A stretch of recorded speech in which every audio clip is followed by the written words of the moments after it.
My name is Fumi from Global Relocation Academy, and today with me I have Mr. Oluwagbenga Rolu, the Chief Operating Officer at Global Relocation Academy. So we'll be addressing the questions that most of you have asked us, some privately and some during consultation calls. So if you've been thinking about studying in Europe and you feel unsure about it, so we're here to answer your questions. Right, let's get straight to it. Alright, so the first question is, can I relocate to Europe with my family? Yes, definitely. You can relocate to Europe with your family. While it's not entirely straightforward like that of the US and Canada, people have this misconception about it that they cannot relocate, which is not true, right? Take for example, for Sweden, it's as straightforward as the likes of Canada, US, and the likes. You can go directly with your dependent. Once you have your visa, you can apply for your dependent as well, and you get the visa, right? But for majority of the other countries in Europe, they operate what we call a family reunification visa. Family reunification visa. What it means is that one person, the main applicant, needs to be there first, maybe for 6 months. Sometimes they want you to have finished your program, to get something doing, then apply for them to come over. In as much as you're able to show proof that you have the financial capability to, bring them over and all of that. So, but that it doesn't exist, that is inaccurate. You can definitely go to Europe with your dependent. So that means that I can go to Europe with my family? Yes. All right. So the next question is, what if I don't have first class or 2-1? Can I still apply for scholarship opportunities? Sure, of course. So scholarship opportunities is they have requirement, they have criterias, and trust me when I say, while first class, second class upper, they are nice to have. Right? I want to call them nice to have. They are good to have. It doesn't necessarily mean that those are the only requirements.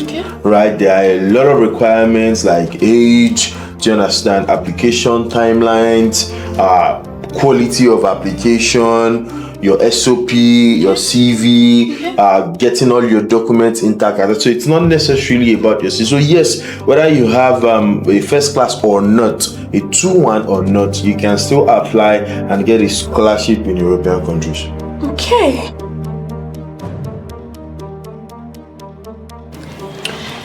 So the next question is, now I want to apply and my sister also wants to apply. So do you offer discounts for 2 people? Yes, we do. If you're paying at the same time. Okay. Not you paid for your sister in January, then you came back in August to say you have another sister. No. If you're paying for 2 persons at a time, be it sister or not, could be friends, could be 2 friends, but you're making payment for 2 of you at the same time, you get a 10% discount on the price. So take for example, if the amount is 500, that's like $1 million. You guys get a 100k discount. Okay. Yes. So that means that if I'm going for your end-to-end and I'm going for your low tuition, so 10%. Yes, just add the values together and deduct 10%. Yes. Right. Thank you so much. You're welcome. All right, so David from Calabar sent us this question. So he said, what if I'm above the age limit for scholarship? Do I still have opportunities? All right. Factually speaking now, there are opportunities for everybody. Okay. Right? There are opportunities for everybody. You just need to know where to look. Okay. Right? Most of our programs and offers we work with do not necessarily have age limit. Okay. Right? Do not necessarily have age limit. Are you favored when you're younger? Absolutely. Right? But it doesn't mean because you're older you cannot get opportunities. I keep saying that the quality of application and application timelines is instrumental to the success you are likely going to encounter during this process, right? So do we have what's it called? Do we have age restrictions? I can't say, except maybe you're 60, 70, that kind of thing. But if you're still actively, involved in academic activities, right, you can always get scholarships. You can get very low tuitions. In fact, you can get free schools, right? You can get free schools where you don't get to pay one kobo, right? So it's just your ability to get involved in the process, start the process when you should do, key into offers whenever they are made available. So once you are able to do all of that, there's something for everybody. Okay. There's something for everybody. So like Nigeria now, where they say that, if you're over 30, you cannot go serve. So that means that if I'm 35, I still have opportunities to get schools that's in that can take that age, you mean? Yeah. All right. So Nigerian laws only applies in Nigeria. Doesn't apply beyond the shores of what's it called? But I don't know, for whatever reason they have that rule. But we're talking about academic institutions now. Academic institutions who want to see people learn, who want to, of course, also generate certain level of revenue. True. They also want to show goodwill to the public. These universities, they have ratings as well. They have ratings. There's top 100 university, there's top 50 university, and they want to see talent, raw talent, regardless of your age. You come in as a talented student, you're in the system, you're making research, you're coming up with innovations. In as much as innovation is attached to your name, it is attached to your name as a student of that school. True. So they wouldn't say because you are whatsoever age, right? You're 35, you're 40, and they see that you're coming in to do something solid, they wouldn't be able to accommodate you. No. The truth of the matter is, studying in an international school is a win-win situation. While it's a win for you, it's a win for the school as well, because they're getting brains, they're getting geniuses, right? And you, on the other hand, you're getting to fulfill your dream, change your location, and a whole lot of other stuff like that. So there's something for everybody, honestly. That's just what I would like to close it with. Okay. So no age restrictions. Whatever age you are, there's always a scholarship for you. All right, thank you so much. You're welcome. All right, so this is a question from Lola. She sent us a question stating that I have HND. Is Europe a good option? Yeah, that's a good one. That's a good question to ask. I will be very, very sincere with you. Okay. While there are HND opportunities in Europe, it is not as rampant as that of US and Canada.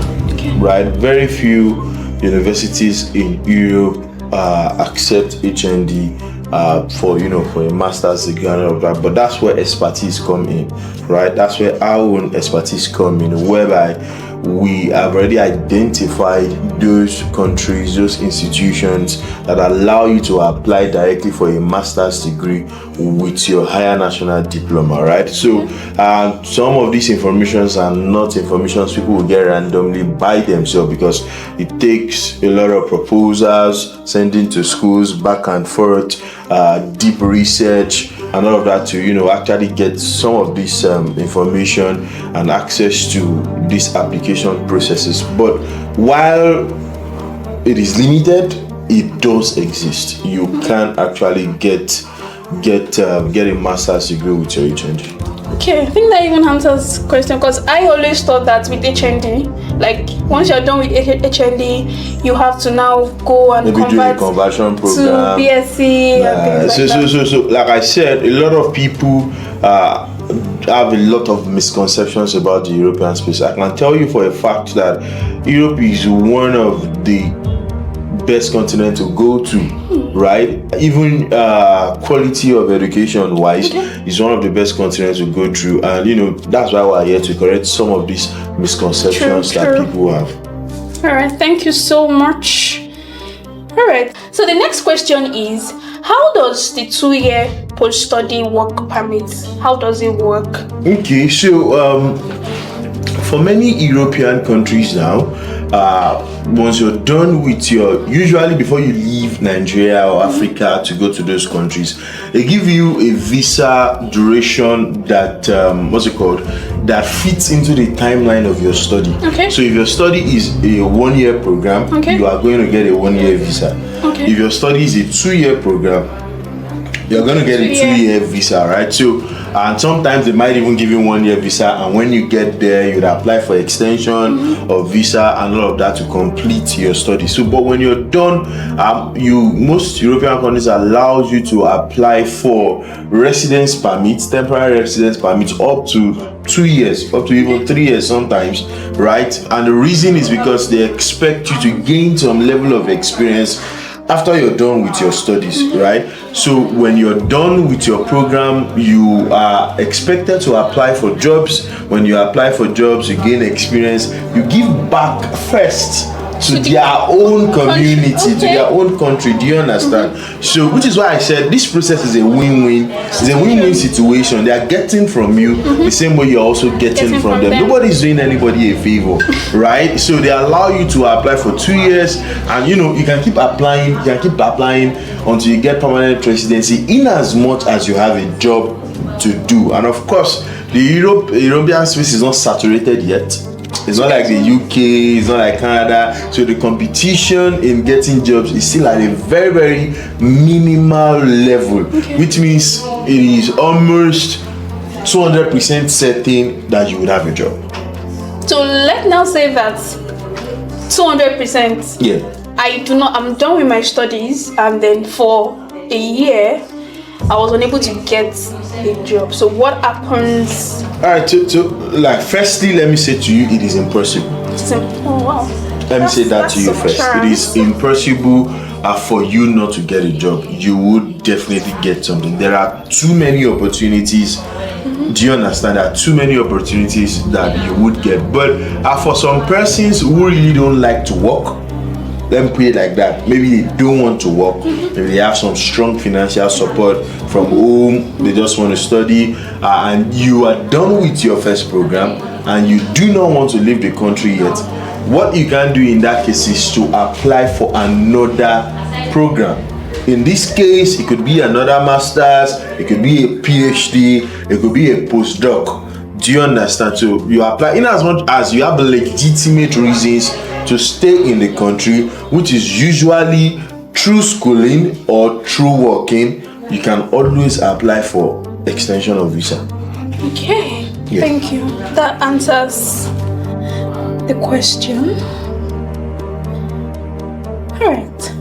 So now, this message came in last week, which says that we're currently running promo, and then this question came up: can I pay for your service after I travel? So I would get there first. Okay. You would have gotten me the scholarship first. Then when I'm there, then I'll pay for your service. So I'll say this to you. Let's flip it. Okay. You are us. Okay. And we are you. Okay. And we come to you with this offer to say, give me a certain amount of money, I'll give it back. Would you believe me? No. Okay, so that aside, there are real expenses in every service charge that is placed on an offer, from application fees. Application fees are paid in euros. Do you understand? They are paid in euros, and they go as high up as 100 euros, 150 euros. Convert that to naira, right? There's a cost of writing European standard CV. There's a cost of writing European standard SOP that fits into the program you want to do. Let's not even talk about, if, for example, we're handling your end-to-end offer for you. Let's not talk about the visa application fees. That is also paid in Europe, and all of that is before you even step into an airplane at all. So you see why it's impossible to have that kind of system. But I can tell you something, right? Is you find the means to make your payment. I can tell you that by the time you are where you want to be, you wouldn't remember that payment in 2 to 3 months. Okay. Because of course you paid in naira to get there. But once you're there, you begin to earn in euros.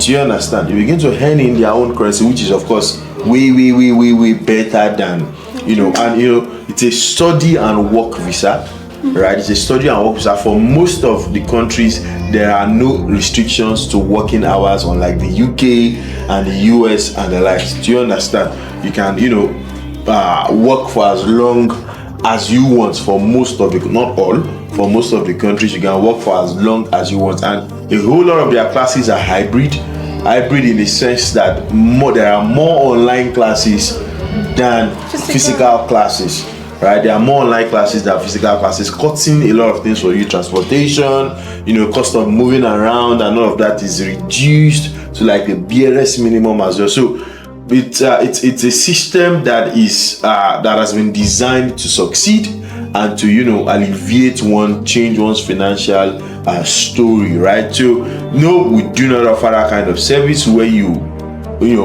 go first and you now pay. No, but I can assure you that it is a process that you wouldn't regret starting out.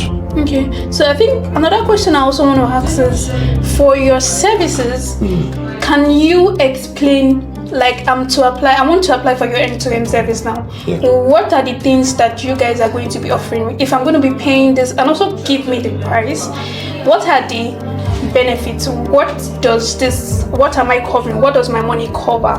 Okay. So I think I would. All right, so for prices of the offers, it will be displayed on the screen. Okay. You can check them out, but I'll refer back to the end-to-end you mentioned. So when we say we're doing end-to-end, we start out with the first thing is we do your profiling. Okay. It's profiling to know where you fit in. Do you understand? Country-wise, school-wise, course program-wise, right? They start, and after we start doing school search, right? Because everyone cannot get into some schools.